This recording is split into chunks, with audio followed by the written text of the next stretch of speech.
চাচা, বাড়ি ঘর এত সাজানো কেন? আর হেনা কোথায়? হেনার বিয়ে হয়ে গেছে। সাম্প্রতিক সময়ে সামাজিক যোগাযোগ মাধ্যমে চাচা হেনা কোথায় সংলাপটি ব্যাপকভাবে আলোচিত হচ্ছে। 1993 সালে মুক্তিপ্রাপ্ত প্রেমের সমাধি সিনেমায় এই দৃশ্যটি নতুন করে ভাইরাল হয়েছে। সিনেমাটিতে বাপ্পারাজ ও শাবনাজ প্রধান চরিত্রে অভিনয় করেছিলেন।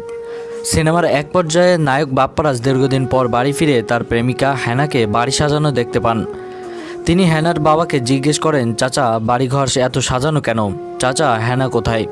জবাবে চাচা বলেন, হেনাকে তুমি ভুলে যাও, হেনার বিয়ে হয়ে গেছে। বকুল তখন আবেগপ্লুত হয়ে বলেন, না না, হেনার বিয়ে হতে পারে না, এ আমি বিশ্বাস করি না। এরপর প্রেমের সমাধি ভেঙে মনের শিকল ছিঁড়ে পাখি যায় উড়ে যায় গানটি বাজাতে থাকে। দীর্ঘদিন পর এই সংলাপটি সামাজিক মাধ্যমে পুনরায় জনপ্রিয়তা পেয়েছে।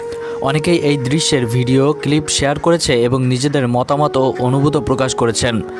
তবে ঠিক কী কারণে এই সংলাপটি হঠাৎ করে ভাইরাল হলো তা স্পষ্ট নয়। তবে প্রেমিকার বিয়ে হয়ে গেলে যে একজন মানুষের যে কষ্টের মধ্য দিয়ে যায় তা বোঝানো হয়েছে। তবে এই হেনাকে আসলে হেনা চরিত্রে অভিনয় করেছিলেন শাবনাজ। বাংলাদেশ চলচ্চিত্র জগতের অন্যতম জনপ্রিয় অভিনেত্রী শাবনাজ। বর্তমানে শাবনাজ চলচ্চিত্র থেকে দূরে রয়েছেন এবং পারিবারিক জীবন নিয়ে ব্যস্ত। তো ভিউয়ার্স, আমাদের আজকের জন্য পর্যন্তই। ধন্যবাদ সকলকে।